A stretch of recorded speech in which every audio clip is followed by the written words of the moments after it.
ሰላም ጤና ስጥልን ውድ ሪፖርተር ተከታታዮች የሰዓቱን ዜናዎች ቀጥዬ ያሰማችኋለሁ። በትግራይ ክልል እየተባባሰ የመጣው አስገዳጅ ስወራና ያለ አግባብ እስራት መበራከት አሳሳቢ መሆኑን ቅድሚያ ለሰብአዊ መብቶች ኢትዮጵያ ገለጸ። ጊዜያዊ አስተዳደሩ ሁሉንም ኃላፊነት መውሰድ አለበት ተብሏል። ቅድሚያ ለሰብአዊ መብቶች ኢትዮጵያ የተባለው መንግስታዊ ያልሆነ የሰብአዊ መብት ተሟጋች ድርጅት ባወጣው የክትትል ሪፖርት በትግራይ ክልል ያለው የሰብአዊ መብት ሁኔታ እያሽቆለቆለ መሆኑን አስታውቋል። ይህም በሰዎች አስገድዶ ስወራና ያለ አግባብ እስር አሳሳቢ መሆኑን በመግለጽ እስካሁን ድረስ ያሉበት ሁኔታና ቦታ የማይታወቅ ግለሰቦች አሉ ብሏል። የቅድሚያ ለሰብአዊ መብቶች ኢትዮጵያ ዋና ዳይሬክተር ተስፋለም በርሀ ከክልሉ መዲና መቀለ ጀምሮ በተለያዩ አካባቢዎች በተበራከተው የሰብአዊ መብት ጥሰት የሚዲያ ባለሙያዎች ብርሃነ ገብረ ጊዮርጊስ የተባለ የማህበራዊ ሚዲያ አንቂን ጨምሮ የሚመለከታቸው አካላት እስካሁን የሰጡት ይፋዊ መረጃ የለም ብሏል። ይህ አይነቱ ህገወጥ እስራት ከመቀነስ ይልቅ እየጨመረ መምጣቱን የገለጹት ዳይሬክተሩ መጋቢት 2 ቀን 2018 ዓ.ም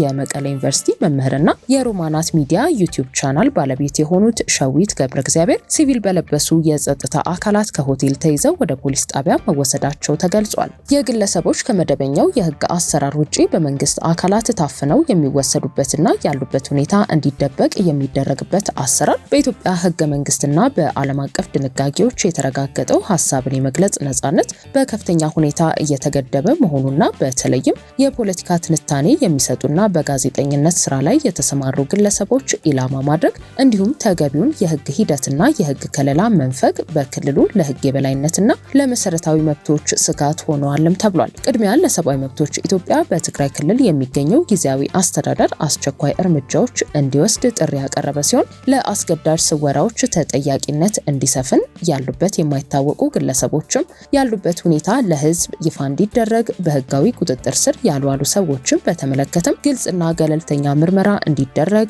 መሰረታዊ መብቶችና ነጻነቶችን ማክበር ሰላማዊ በሆነ መንገድ ሐሳባቸውን በመግለጻቸው ብቻ በግለሰቦች ላይ የሚደረገው ማዋከብ፣ ማስፈራራትና እስራት በአስቸኳይ እንዲቆም፣ ህግ እንዲከበር፣ እስራት በህጋዊ የፍርድ ቤት ትዕዛዝ ብቻ እንዲፈጸም ማድረግ አለበት ተብሏል። የፌዴራል መንግስትም ተመሳሳይ ኃላፊነቶችን እንዲወጣ ተጠይቋል። የቅድሚያ ለሰብአዊ መብቶች ኢትዮጵያ ዋና ዳይሬክተር የሰጡት ማብራሪያም የሚከተለው ነው። አሁንኛ ሰፋ ባለዚሁም ለመግለጽ በጣም ብዛት ያለው ወጣትም ከክልሉ የወጣ እንደሆነ ያው አይተናል ዳሰናል ማለት ነው። ከዚሁ ጋር ተያይዞ ግን በተለይ ሐሳብ ከመግለጽ አንፃር ያው የክልሉ መሪዎችም ከዚህ በፊት ዜሮ ቶለራንስ የሚል ወይም ደግሞ ምንም አይነት ከዚህ በኋላ ትግስት አይኖረንም ዜሮ ነው ትግስታችን የሚል ንግግርም ነበር። እሱን ተከትሎ ብዙ አክቲቪስቶች በተለይ ደግሞ ያሁኑ ሸዊት ገብረ እግዚአብሔር የመቀለ ዩኒቨርሲቲ ፕሮፌሰር ነው፣ ያው አስተማሪ ነው። እንዲሁም የራሱ የሆነ የዩቲዩብ ሚዲያ አለው። በሰፊው ደግሞ የፖለቲካ ስልጠናዎች በመስጠት ይታወቃል። በክልሉ በጣም የታወቀ ነው። ስለዚህ ዋናው የታሰረበት ምክንያት በሚሰጣቸው አስተያየቶች በሚዲያዎች በሚሰጣቸው ፖለቲካዊ አስተያየት ምክንያት ታሰረ ነው እኛ የምንረዳው ማለት ነው። ስለዚህ ከዚህም በፊት ከነበረውን አንፃር ማለት ከመቀለ ከተማ እርግጠኞች ባንሆንም እስከ ወደ ኤርትራ ተወስዷል የሚል ሰፊ የሆነ ቅሬታ ያለበት አንድ ኤርትራ ተወላጅ ማለት ከተማ ነበር። ያው ተቃዋሚ የሆነ ማለት ነው እና በሚዲያም ይታወቅ እንዲሁም አንዱ በሰፊው የሚታወቅ ብርሃነ ገብረ እግዚአብሔር የተባለ አክቲቪስት ታስሮ የት እንዳለ አይታወቅም።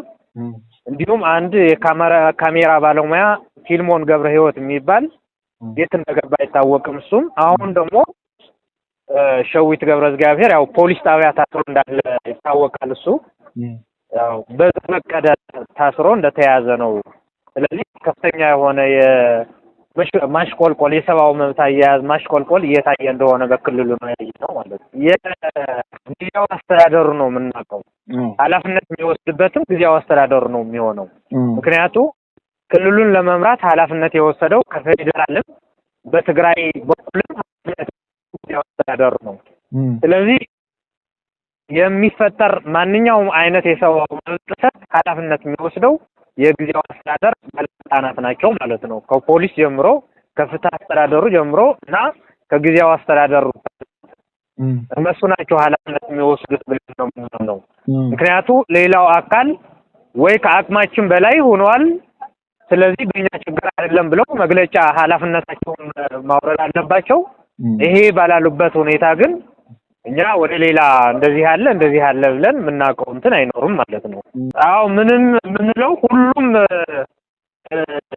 የአካላት የፌደራልም የክልሉም አካላት ሰብአዊ መብት አያያዝ ላይ በጣም ትኩረት እንዲያደርጉ ነው አሁንም ደጋግመን የምናገረው። በሰብአዊ መብት አያያዝ ችላ እንዳይሉ ነው አሁንም የምናሳስበው ማለት ነው። ያው ምናልባት አላያችሁት ይሆናል እንጂ ከዚህ ከ2-3 ቀን በኋላ በፊት ማለት ነው አዲስ አበባ ያለውን የእስር ሁኔታ እና የሚዲያዎች መዘጋትም ሁኔታ አሳስቦን ዳሰሳውን አውጥተናል። ከትግራይ ጊዜያዊ አስተዳደር በጉዳዩ ላይ ምላሽ ለማግኘት ያደረግነው ጥረት አልተሳካም። ውድ የሪፖርተር ተከታታዮች የሰዓቱ ዜናችን ይህንን ይመስል ነበር። ስላደመጣችሁን ከልብ እናመሰግናለን።